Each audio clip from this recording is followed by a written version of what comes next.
الحمد لله نحمده ونستعينه ونستغفره ونؤمن به ونتوكل عليه ونعوذ بالله من شرور أنفسنا ومن سيئات أعمالنا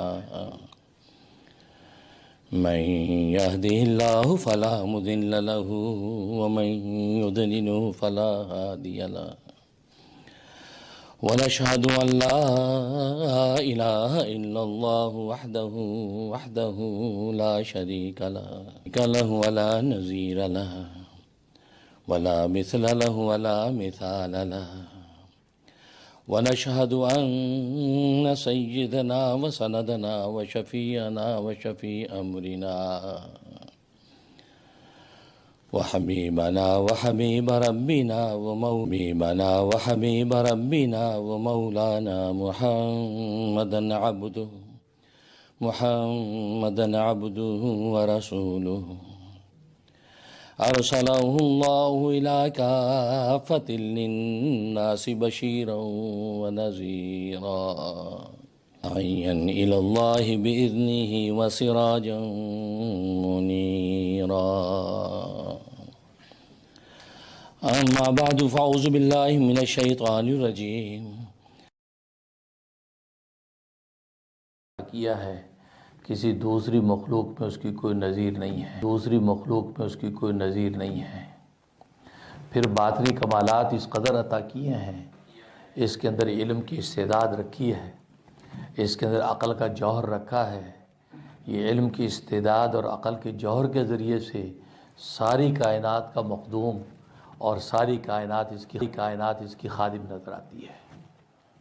عالم نباتات اس کی خادم نظر آتا ہے، عالم جمادات اس کا خادم نظر آتا ہے، عالم حیوانات اس کا خادم نظر آتا ہے، عالم معدنیات اس کا خادم نظر آتا ہے، عالم ملائکہ و جنات اس کا خادم نظر آتا ہے، اور یہ انسان مخلوق کا مخدوم نظر آتا ہے۔ اس قدر باطنی کمالات اللہ تبارک و تعالی نے عطا کیے ہیں، اور عجیب بات یہ ہے کہ انسان کی روحانیت ہی کے اندر وہ کمالات ہیں کہ جس کی وجہ سے یہ ساری مخلوقات پر حاوی ہو جاتا ہے۔ اگر اس کے ظاہری جسم کے حواس سے خمسہ ظاہرہ کو دیکھیں تو دوسری مخلوقات اس سے زیادہ فائق نظر آتی ہیں، لیکن یہ باطن کے کوئی کمالات ایسے ہیں کہ جس کی وجہ سے انسان پوری کائنات پر حاوی نظر آتا ہے۔ اس لیے کہ ظاہری جسم مال تو اس کی اپنی جگہ پر ہے، ایسی حسین مخلوق دوسری نہیں ہے، لیکن اس کی جسمانی حواس خمسہ جو اللہ نے اس کو عطا کیے ہیں، دیکھنے والی آنکھیں دی ہیں، سننے والے کان دیے ہیں، سونگھنے والی ناک دی ہے، بولنے والی زبان دی ہے، پکڑنے والے ہاتھ دیے ہیں، دھڑکنے والا دل دیا ہے، سوچنے والا دماغ دیا ہے۔ تو گویا کہ یہ حواس خمسہ ظاہرہ جو اللہ تبارک و تعالی نے عطا کیے ہیں، ان کا تقابل جب دوسری مخلوقات سے کرتے ہیں تو دوسری مخلوقات اس انسان سے فائق نظر آتی ہیں، وہ انسان سے زیادہ اچھی دیکھتی نظر آتی ہیں، انسان سے زیادہ سونگتی ہیں، انسان سے اچھا جو ہے وہ ذائقہ چکھتی ہیں، انسان سے اچھا اور مضبوط پکڑتی ہیں، کیونکہ جسمانی طاقت اور قوت وہ اگر لیں تو جسمانی قوت اور طاقت میں اور ظاہری کیفیات میں باقی مخلوقات انسان سے فائق ہو جاتی ہیں، بلند ہو جاتی ہیں۔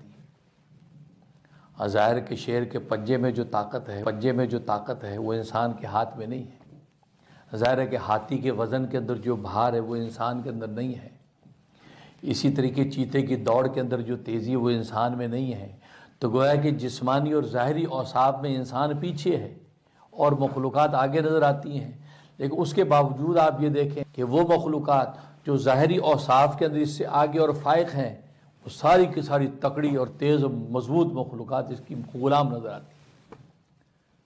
اس کو لوہے کے پنجروں میں شیروں کو بند کرتا نظر آتا ہے، ہاتھیوں کو ایک کوڑے کے ساتھ لے کے چلتا نظر آتا ہے، اونٹوں کی لمبی قطار کو چھوٹا سا بچہ پکڑ کے چلتا نظر آتا ہے۔ اللہ نے ایسی عطا کر دی کہ اتنی طاقتور مخلوقات اس کی غلام اور یہ سب کا آقا نظر آتا ہے۔ وہ ایک ہی ہے، اس کی روح کے کمالات۔ انسان کی روح کے اندر جب کمالات پیدا ہو جاتے ہیں، روح اس کی جب باکمال ہو جاتی ہے، اب یہ انسان جو اشرف المخلوقات کہلانے کا حقدار ہو جاتا ہے، اور مخلوقات کہلانے کا حقدار ہو جاتا ہے۔ اور یہی حق یاد دلانے کے لیے اللہ تبارک و تعالیٰ نے کم و بیش 1,24,000 انبیاء کرام علیہم السلام بھیجے کہ انسانوں کو یہ بتائیں کہ تیری دیکھنے والی آنکھوں کا وہ کمال نہیں ہے، تیرے سننے والے کانوں میں وہ کمال نہیں ہے، تیری بولنے والی زبان میں وہ کمال نہیں ہے کہ ساری کائنات تیری غلام اور خادم نظر آئے۔ ہاں تیرے اندر چھپا ہوا ایک ایسا کمال ہے کہ جس کمال کو دیکھ کر ابلیس پہ ششدر رہ گیا تھا۔ چنانچہ روایات میں آتا ہے کہ جب آدم علیہ السلام کا پترا تیار کر دیا گیا، ملائکہ نے اس کا دیدار کیا کہ اللہ تبارک و تعالیٰ اس شخص کو اپنا نائب بنائیں گے، کیونکہ اللہ تبارک و تعالیٰ نے اظہار کر دیا تھا انی جاعل فی الارض خلیفہ، میں زمین میں اپنا ایک خلیفہ مقرر کرنا چاہتا ہوں، اپنا ایک نائب بنانا چاہتا ہوں، اور وہ یہ اس کی تیاری شروع۔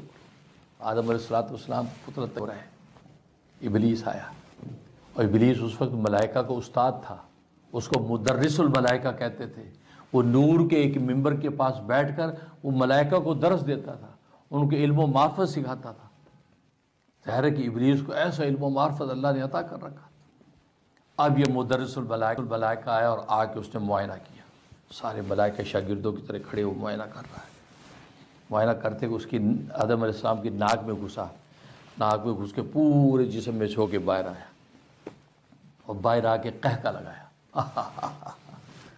اب سارے ملائکہ جی استاد جی کیا ہوا، خیریت؟ آپ ہنس رہے ہیں؟ کہا کہ اللہ میں نے اس کو نائب بنائے گا، بیکار ہے۔ اللہ تبارک و تعالیٰ چاہتے میری نیابت کرے، یہ بیکار ہے، یہ نیابت نہیں کر سکے گا۔ کہ یہ کیوں، خیریت کیسے؟ کہا کہ میں نے پورا معائنہ اس کا کر لیا ہے، اس کو اللہ نے جوف عطا کیا، جو پیٹ عطا کیا ہے، اور پیٹ کے اندر میں نے دیکھ لیا اس کا اصول اور تدبیر ایسی بنائی ہے کہ اگر یہ پیٹ خالی رہے گا تو یہ کسی کام کا نہیں ہے۔ ظاہر ہے کہ پیٹ میں کچھ ہی بندہ گرا رہے گا، فقر اور پیٹ اگر بھر جائے تو بھی کسی کام کا نہیں ہے، نیند کے نشے میں سویا رہے گا۔ تو گویا کہ یہ پیٹ اللہ نشے میں سویا رہے گا، تو گویا کہ یہ پیٹ اللہ نے ایسا بنا دیا کہ خالی رہے گا تو بھی یہ کسی کام کا نہیں، اس کی کمر ہی سیدھی نہیں ہوگی، اور اگر یہ بھر لے گا تو ظاہر ہے کہ تھوتھری ناک تک بھر لے گا تو پھر کس کام کا، پھر بھی اس کو نشہ اور نیند۔ تو لہذا نیابت کا جو حق اللہ تبارک و تعالیٰ اس سے ادا کروانا چاہتے وہ ہونے والا نہیں ہے۔ چاہتا تھا کیونکہ زمینوں سے اس اللہ کے سامنے سجدے کرتے آیا تھا، لکھا ہے 6.5 لاکھ سال تک اس نے سجدے کی اللہ کے سامنے، اور وہ مرتبہ بڑھتے بڑھتے بالکل اوپر آسمانوں میں پہنچا۔ اب ظاہر ہے کہ وہ تو یہی سمجھتے کہ میں مستحق ہوں اس سیٹ کا۔ اس کے بعد اچانک افسردہ ہو گیا۔ جب افسردہ ہوا تو ملائکہ نے پوچھا استاد جی خیریت، آپ ذرا افسردہ کی سوچ میں چلے گئے؟ کہتے یار بات اصل میں میں نے پورا معائنہ کر لیا، کوئی کمال نہیں ہے اس میں، لیکن اس کی لیفٹ سائیڈ میں اس کی پستان کے پاس نیچے ایک ایسی کو پوٹلی ہے، سائیڈ میں اس کی پستان کے پاس نیچے ایک ایسی کو پوٹلی ہے، وہ پوٹلی سی ایک ہے، اس کے اندر اللہ نے مجھے جانے نہیں دیا، اس میں داخل نہیں ہو سکا۔ مجھے لگتا ہے اللہ جو اس کو اپنا نائب بنا رہا ہے، اس کی نیابت کا کمال اس پوٹلی کے اندر ہے، اس پوٹلی میں داخل نہیں ہو سکا، اور میں اب سوچ رہا ہوں اس پوٹلی میں داخل نہیں ہو سکا، اور میں اب سوچ رہا ہوں اس پوٹلی میں کیا ہے۔ وہ دل تھا، اس دل میں ہی اللہ تبارک و تعالی نے آدم کا اصل کمال چھپا رکھا تھا، جس کمال کی وجہ سے اس نے ساری کائنات پر حاوی ہونا تھا۔ تو کہنے لگا وہ جو پوٹلی ہے دل کی، اس کے اندر لگتا ہے کوئی ایسا راز ہے، تبارک و تعالی جو کہہ رہے ہیں انی جاعل فی الارض خلیفہ، لگتا ہے کہ اسی کے اندر وہ خوبی ہے۔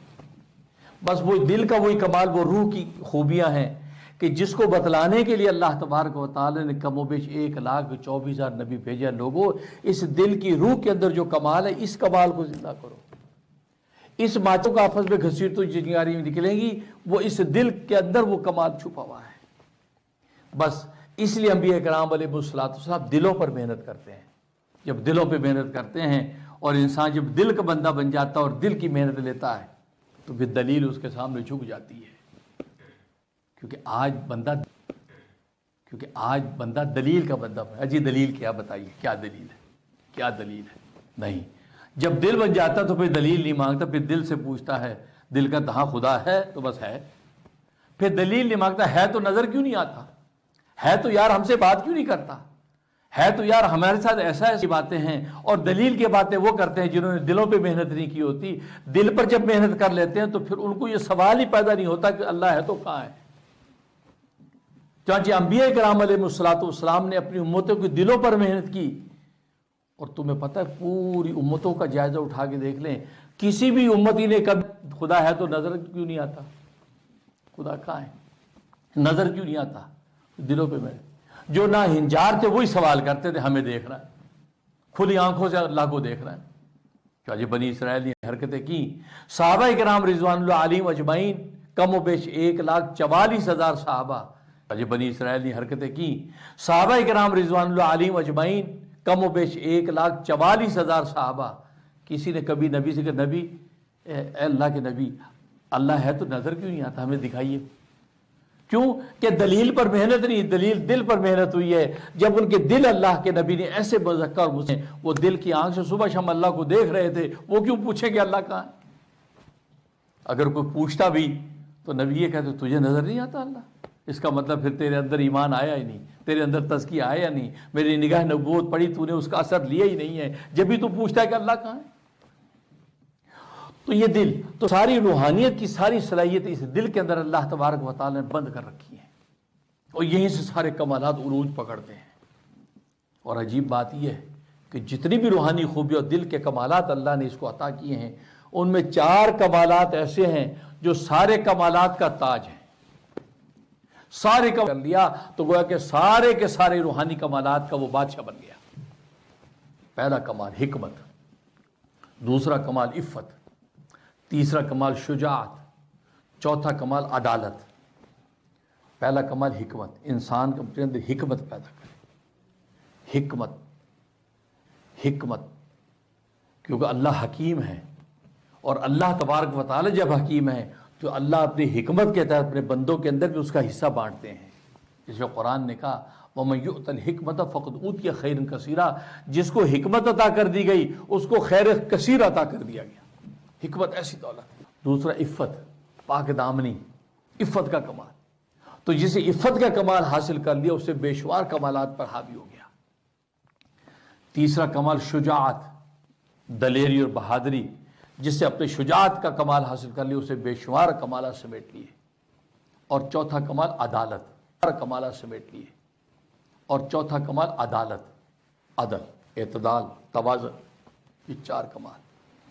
اور عجیب بات یہ ہے کہ ان میں پہلے 3 جو کمالات ہیں, یہ 3 کمالات کی روح اور جان کیا ہے, وہ عدالت ہے. چوتھا کمال یہ سارے کے سارے کمالات کے اندر کار فرما ہے. اگر عدالت کا کمال نکال دیں تو پہلے جو 3 کمال نہیں رہتے, نقص بن جاتے ہیں. کیوں؟ اس لیے کہ پہلے جتنے تینوں کمالات ہیں ان میں افراط اور تفرید دونوں پہلو ہیں. افراط ہو جاتا ہے, یا بہت بڑھ جائیں گے یا بہت گھٹ جائیں گے, تو ظاہر ہے کہ بہت بڑھ جائے تو بھی صحیح نہیں ہے, بہت گھٹ جائے تو بھی صحیح نہیں ہے. حکمت ہے, حکمت اگر حکمت جو افراد کی طرف چلی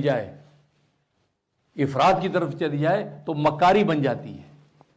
بات حکیمانہ کرنے کے لیے مکارانہ باتیں کر کے انسان کام چلاتا ہے.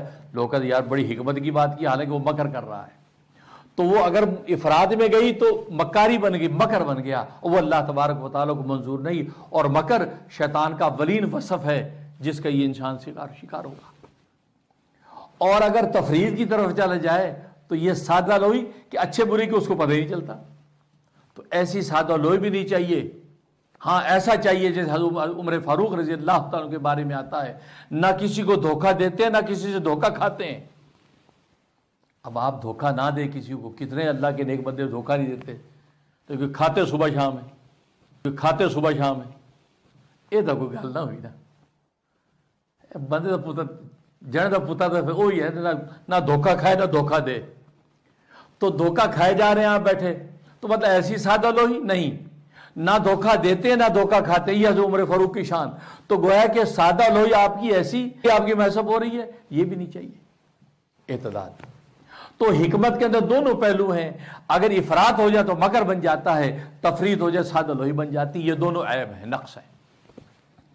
اور عفت کو کر لیں, عفت اگر اعتدال پہ نہ رہے، افراد میں چلی جائے تو یہ شہوت پرستی بن جاتی ہے، ایسا چلی جائے تو یہ شہوت پرستی بن جاتی ہے، ایسا شہوت پرست بن جاتا ہے تو پھر حلال حرام ہر طرف منہ مارتا رہتا ہے، اور یہ عفت و پاک دامنی اس کی شہوت پرستی کا شکار ہو جاتی ہے۔ اور اگر تفریط کی طرف جائیں تو نامردی بن جاتی ہے، ایسا نامرد بن جاتا ہے کہ جو بیسک حقوق کو بھی ادا نہ کر پاتا نہ ادا کرتا ہے تو نامردی بن جاتی ہے۔ تو دونوں پہلو یہ نقص ہیں، شہوت پرستی میں مبتلا ہو کر مبالغہ، جانوروں کی حیوانوں کی طرح کرنا، یہ بھی عیب، اور ایسا نامرد ہو جانا کہ کسی کام کا نہیں ہے، یہ بھی عیب۔ ہاں اعتدال، عفت اعتدال کے دیکھیں نا، عفت اور تیسرا شجاعت اگر اعتدال پر رہے تو کمال ہے، اس کے اندر عدالت رہے تو کمال، لیکن اگر یہ افراد کی طرف چلے تحور بن جاتا ہے۔ تحور کہتا ہے ڈاکوؤں والی بہادری، ڈاکو بھی بہادر ہوتے ہیں نا، کہتے ڈاکو بڑا بہادر ہے، تحور ہوتا ہے، وہ بہادری نہیں ہوتی، بس انہیں کہ مریا تو ماریا، بس وہ ٹکر مارتی، یہ کوئی بہادری نہیں ہے۔ مجاہد جو ہوتا ہے میدان جہاد میں ہوتا ہے وہ ہے دلیر، کبھی بڑھتا ہے، کبھی پیچھے ہٹتا ہے، کبھی چھپتا ہے، کبھی ظاہر ہوتا ہے، اس کو کہتے ہیں دلیری۔ کیوں؟ اعتدال۔ یہ نہیں کہ سیدھا جا کے ٹکر مار دی اور یہ بڑا دلیر نہیں، پاگل ہے، یہ کوئی کمال نہیں، تو تحور بن جاتا ہے، تو ڈاکوؤں والی دلیری میں مبتلا ہو جاتا ہے، یہ بھی مطلوب نہیں ہے، یہ بھی نقص ہے۔ اور یا ادھر دوسری طرف جبن، بزدلی، تفرید کی طرف آتا تو بزدلی بن جاتی ہے شجاعت، انسان ایسا بزدل کہ اپنے سائے سے بھی ڈرنے لگتا ہے، یہ بھی نقص ہے۔ تو گویا کہ آپ دونوں کے درمیان کی جو کیفیت عفت کی، وہ عدالت کی وجہ سے اس کی قائم ہے، تو یہ باکمال ہے۔ اور مزے کی بات، ان تینوں اوصاف کے اندر دونوں طرفین ہیں، افراط و تفریط، لیکن عدالت ایک ایسا وصف ہے اس کی کوئی طرفین نہیں ہے۔ عدل ہے تو عدل ہے، ایک ایسا وصف ہے اس کی کوئی طرفین نہیں ہے۔ عدل ہے تو عدل ہے، نہیں تو ظلم ہے۔ آپ یہ نہیں کہہ سکتے اس پہ افراط یہ تفریط یہ، اس لیے عدالت ایک ایسا وصف ہے، اس عدالت کے وصف کی بنیاد پر اللہ نے پوری کائنات کو بنایا ہے۔ خود قرآن میں اللہ اس کا اظہار کیا کہ آسمان و زمین کو عدل کے ساتھ بنایا میں نے، ہے اس کے اندر کوئی کمی بیشی نہیں ہے۔ تو عدالت انسان کی اور کائنات کی ایک ایک روئے کے اندر جب موجود رہتی ہے تو کائنات بالکل معتدل و متوازن رہتی ہے۔ خود انسان کے بدن کے اندر عدالت نہ رہے تو بیمار ہو جاتا ہے، اس کی بیماری کی بنیاد ہی یہ ہوتی ہے، اس کی بیماری کی بنیاد ہی یہ ہوتی ہے، یہ جو ٹیسٹ، خون ٹیسٹ ہو رہا ہے، پیشاب ٹیسٹ ہو رہا ہے، یہ ٹیسٹ کس بات کے ہوتا ہے؟ یہ چیک کیا جاتا ہے کہ اس کے اندر ساری چیزیں توازن و اعتدال کے ساتھ ہے، بیلنس کے ساتھ ہے، یا کوئی کمی بیشی ہے۔ وہی ہوتا ہے آپ کے پانی جسم میں تو پانی زیادہ ہو گیا، بیمار، اور زیادہ ہو گئے آپ بیمار، اور ریڈ سیل کم ہو گئے آپ بیمار، اور وائٹ سیل آپ کے زیادہ ہو گئے آپ بیمار، وائٹ سیل کم ہو گئے آپ بیمار۔ تو گویا کہ وہ یہی چیک ہو رہا ہے کہ اس میں جتنے اندر کے جسمانی فنکشنز ہیں وہ اعتدال کے ساتھ چل رہے ہیں یا اس میں عدم توازن ہے۔ جیسی عدم توازن ہوتا ہے، اسی طرح پوری کائنات کے اندر بھی جو اجزاء اللہ نے پھیلا رکھے ہیں، آگ پانی ہوا مٹی عناصر اربع، اس میں جیسی عدم اعتدال ہوتا تو کائنات کے اندر فساد آ جاتا۔ پانی بڑھ گیا تو فساد، پانی گھٹ گیا تو فساد، ہوائیں تیز ہو گئی تو فساد، کم ہو گئی تو فساد، گویا کہ جگہ جگہ یہ صورتحال پیش آتی ہے۔ تو اعتدال اور توازن یہ اصل چیز ہے، اس لیے عدالت کا جو وصف ہے وہ باقی سارے اوصاف کو لے کے چلتا ہے، اور سارے اوصاف عدالت توازن پر جب باقی رہتے ہیں، اس کا مطلب ہے کہ اب یہ باکمال ہے، اب باکمال ہے۔ لیکن جہاں اس کا یہ توازن ٹوٹتا ہے وہیں یہ بے کمال ہو جاتا ہے۔ اس لیے عدالت، اور ظاہر ہے عدالت کہاں ملے گی؟ عدالت اسی سے ملے گی جو عادل ہے، اور اللہ سے بڑا عادل تو کوئی بھی نہیں ہے، وہاں سے عدالت ملے گی۔ اور اللہ تبارک و تعالی جب اپنے احکام نازل کرتے تو عدالت کے ساتھ نازل، اللہ تبارک و تعالی جب اپنے احکام نازل کرتے تو عدالت کے ساتھ نازل کرتے ہیں، اور اللہ کے احکام کا نام شریعت ہے۔ اللہ نے جو شریعت اتار دی، جس زمانے میں بھی اتاری، شریعت عدالت کے ساتھ اتاری، عدل کے ساتھ اتاری ہے، لہذا شریعت کا کوئی حکم ایسا نہیں جس میں افراط و تفریط ہو۔ میں اور آپ اگر کوئی ضابطہ، لیکن اللہ تبارک و تعالیٰ کے حکم میں افراط تفریط نہیں، اس کے نماز کے حکم میں بھی عدل، اس کے روزے کے حکم میں بھی عدل، اس کے حج کے حکم بھی عدل، اس کے زکوٰۃ کے حکم بھی عدل، اس کے حقوق اور اخلاق کے باب کے اندر عدل، جگہ جگہ عدل۔ پورا کلام الہی اٹھا کے دیکھیں قرآن کریم، اس کے ایک ایک کلام الہی اٹھا کے دیکھیں قرآن کریم، اس کے ایک ایک حکم کے اندر جو عدل ہے وہ عدل کسی دوسرے حکم میں ملے گا نہیں۔ وہ بعض دفعہ ہم اپنے نقص کی وجہ سے آدمی کہتا ہے وہ یار یہ روزے رکھنا بڑا مشکل ہے یار، پورا مہینہ روزے بڑا مشکل ہے۔ نہیں، یہ آپ کے اندر خرابی ہے، حکم میں خرابی نہیں۔ محکوم اگر سچا تابعدار عاشق ہو، اس کے لیے مہینہ کیا، وہ تو اس کے بعد بھی روزہ رکھتا ہے، کبھی جمعرات کا روزہ رکھتا ہے، کبھی جو ہے وہ پیر کا روزہ رکھتا ہے، کبھی ایام 20 کا روزہ رکھتا ہے، تو وہ نوافل روزے میں لگا ہوا ہے۔ کیا مطلب؟ مطلب یہ کہ وہ تابعدار اور عاشق ہے۔ کیوں؟ اللہ تبارک و تعالیٰ جو احکامات نازل کیے، حکیم دو طرح کے ہوتے ہیں، ایک حکیم متاثر اور ایک حکیم متاثر۔ متاثر کا مطلب اثر ڈالنے والا، جو کسی وصف سے مغلوب نہیں ہوتا، یہ متاثر، اثر ڈالنے، مؤثر ہے یہ۔ اور ایک حکیم جو ہے وہ متاثر، جو اثر لینے والا۔ تو ہم جو دنیا ہے، ہم انسان جو ہیں یہ متاثر ہیں، ہم اثر لیتے ہیں اپنے اوپر، غصے کا اثر ہم پہ آ جائے، غصے سے مغلوب ہو جاتے ہیں، پیار کا ہم پہ اثر آ جب پیار سے مغلوب ہو جاتے ہیں، اپنے اوصاف سے مغلوب چونکہ ہو جاتے ہیں۔ جب غلبہ اوصاف ہم پہ آتا ہے تو ہماری کیفیت اور ہمارے کلام بدل جاتا ہے۔ غلبہ اوصاف ہم پہ آتا ہے تو ہماری کیفیت اور ہمارے کلام بدل جاتا ہے۔ غضب کا غلبہ آیا تو غضب میں ہم نے کیا اولفل بول دیا، خبر بھی نہیں۔ پیار کا غلبہ آیا تو پیار میں کیا کچھ بول دیا تو کچھ کی خبر بھی نہیں۔ لیکن اللہ تبارک و تعالی یہ متاثر، یہ مؤثر بالذات، مؤثر ہے، یہ اثر ڈالتا ہے۔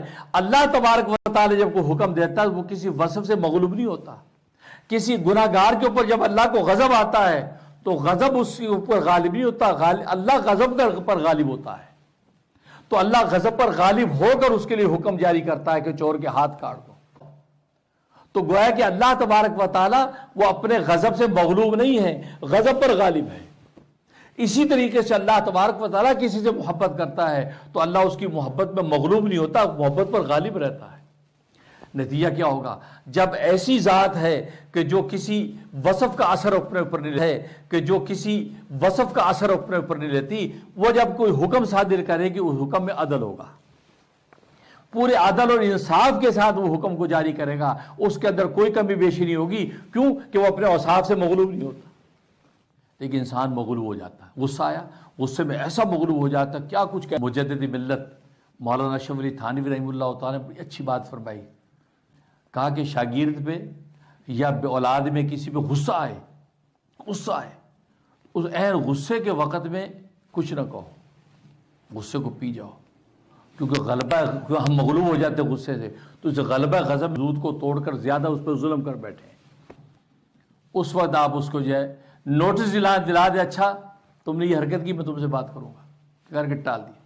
اب جب آپ معتدل حالت میں نارمل بیٹھے، آپ بلاؤ تو دیکھو تم نے یہ کیا تھا، صحیح کیا تھا، غلط کیا تھا، صحیح کیا تھا، غلط کیا تھا، کہ یہ غلط کیا، کیوں؟ اب آپ آنکھیں دکھائیں۔ اب آپ مصنوعی غصہ بنانے کی کوشش کریں گے اس کی تربیت کے لیے، آپ کے یہ حلق سے غصہ ظاہر ہوگا، قلب سے نہیں ہوگا۔ قلب سے غصہ ظاہر نہیں، حلق سے ہوگا، اس سے اس کی تربیت تو ہو جائے گی، دو چار چپت بھی اگر لگائیں گے اس میں آپ تجاوز نہیں کریں گے۔ لیکن اگر قلب سے غصہ اٹھا تو آپ پتہ اس کا سر ہی پھوڑ دیں، اس کی ٹانگ ہی توڑ دیں۔ چاچا آپ دیکھتے ہیں صبح شام بہت سے ایسے بیوقوف اساتذہ ایسی غلطی کرتے بھی ہیں، بچے کی ٹانگ ہی توڑ دی مار کے، ڈنڈا سر پہ ڈنڈا مار کے سر ہی پھوڑ دیا۔ نہیں، کیونکہ ہم غصے سے مغلوب ہو رہے ہیں۔ بس یہی شریعت کا کمال ہے کہ اللہ تبارک و تعالیٰ کی شریعت جو ہے وہ کسی وصف سے مغلوب نہیں ہے، بلکہ اللہ ان اوصاف پر غالب ہو کر احکام جاری کرتا ہے، اور جب احکام جاری کرتا ہے تو اس کا نتیجہ اس کے سامنے ہوتا ہے کہ اس میں نفع اسی بندے کا، میرا نہیں ہے۔ اگر یہ نماز پر فائدہ، میرے نماز پڑھنے والے بہت سارے ملائکہ صبح شام نماز پڑھتے ہیں، ساری کائنات کا ذرہ ذرہ صبح شام نماز پڑھتی ہے، ہر ذرہ ذرہ تسبیح میری کرتی ہے، خود قرآن نے کہا ہر چیز تسبیح اور نماز اللہ کی کر رہی ہے، اس کو نمازیوں کی کیا لوڑ ہے بھائی؟ کیڑی تھوڑ پائے گی نمازی اور پیدا کرو، نہیں، یہ تو پائے گی نمازی اور پیدا کرو، نہیں، یہ تمہارا اپنا فائدہ ہے۔ روزے کو حکم دیا تو اللہ کو کوئی نفع نہیں ہے، لیکن اللہ تبارک و تعالیٰ آپ کا فائدہ دے کے آپ کو حکم دے رہا کہ روزہ رکھو۔ تو کہنے کا مقصد یہ ہے کہ شریعت کا یہی کمال ہے کہ شریعت کے اندر جو تواضع اعتدال آپ کو ملے گا وہ کسی دوسری چیز میں نہیں، بس اس پہ منوان عمل کرنا، اس پہ قدم بڑھانا بندے کا کام ہے، بندے کی بندگی ہے۔ یہ نہ سوچے یہ کیوں حکم دے دیا، اس کی لاجک کیا ہے، اس کی منطق کیا ہے، اس کی علت کیا، سب چیزیں ہیں، لیکن آپ کو اس کا معلومات کرنے کی ضرورت نہیں۔ جیسے آقا غلام کو کہتے ہیں یہ کرو، اب غلام کو پوچھنے کا حق نہیں کہ کیوں، یہ کی حکمت ہے۔ آقا نے اس دن کو نوکری کاٹ دینا، چل جا چھٹی کر، تو آقا کہ میں آقا، میری مرضی میں جو کرا، یہ ہوتا ہے۔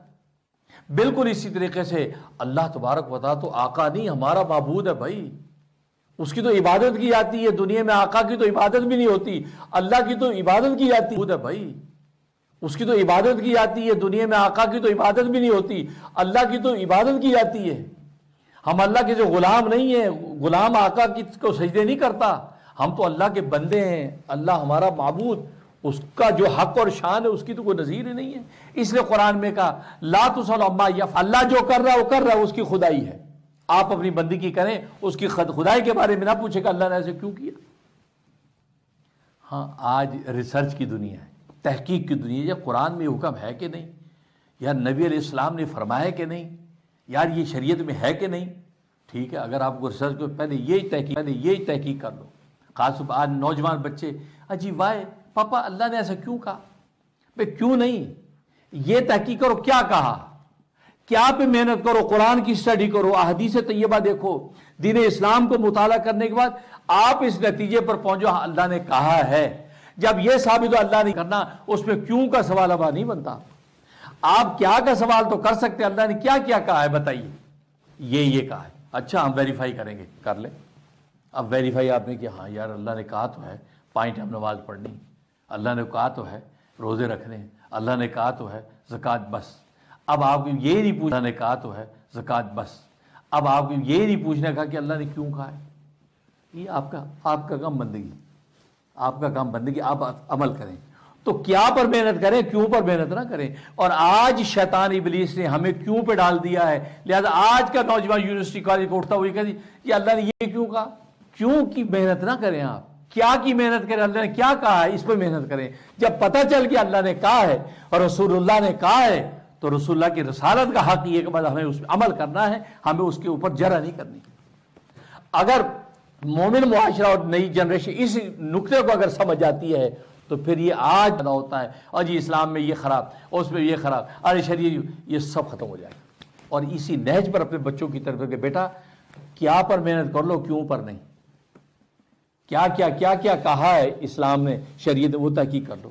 اور اس کے اندر آپ کو عدم اعتدال نظر آئے گا، اس میں اعتدال اسلام نے، شریعت وہ تحقیق کر لو، اور اس کے اندر آپ کو عدم اعتدال نظر آئے گا، اس میں اعتدال نظر آئے گا، عدم توازن نظر نہیں آئے گا۔ اور یہ میں نے کہا کہ کامیابی اسی میں ہے کہ جس قدر اعتدال ہوگا، توازن ہوگا، اور وہ انسان کا سب سے بڑا کمال ہے۔ اللہ سے دعا ہے کہ اللہ تبارک و تعالیٰ آئندہ جمعوں میں اس پہ گفتگو کریں گے، لیکن یہ کہ یہ بات دل میں بٹھا لیں کہ شریعت کا حکم آیا، بس سمجھ اس میں ہمارا ہی فائدہ، اللہ کا کوئی فائدہ نہیں، اور یہ بالکل عین عدل کے مطابق ہے، اس پہ کوئی ظلم نہیں۔ ہاں مزید فضل تو ہو سکتا ہے اللہ کی طرف سے ظلم نہیں ہو سکتا۔ بس یہ ایمان کر کے آپ کرتے رہیں، اور بچوں کو بھی یہ کہ بیٹا اللہ کا حکم ہے تو بات ختم ہو گئی، اب کیوں کا تمہیں سوال نہیں ہے، ہاں کیا پر محنت کرنی ہے کہ کیا اللہ نے حکم دیا بھی ہے کہ نہیں، یہ تحقیق کر لو، قرآن تمہارے سامنے، اسٹڈی کر کے نتیجے پہ پہنچ جاؤ۔ جب پتہ چل جائے کہا ہے تو پھر اس کے وقت کیوں کا سوال نہیں ہے، کیونکہ بندگی میں اور پھر خدائی میں فرق کیا رہا۔ آپ جگہ جگہ کیوں کریں گے، یہ تو پوچھنے کا حق ہے کہ بندے کو کھڑا کر کے پوچھے گا تو نے یہ کیوں کیا، تو نے یہ کیوں نہیں کیا، اس نے یہ کیوں کیا، اسے کیوں نہیں کیا۔ تو کیوں کا سوال تو اللہ کا حق ہے، ہمیں کیا پر محنت کرنی ہے، کیوں پر محنت نہیں کرنی، تو نتیجہ کیا ہوگا، تو پھر ایسی بندگی کریں گے کہ آسمان کے فرشتے اتر کر ہم سے مسافے کریں گے۔ اللہ سے دعا ہے کہ اللہ آخر الدعوانا الحمدللہ رب العالمین۔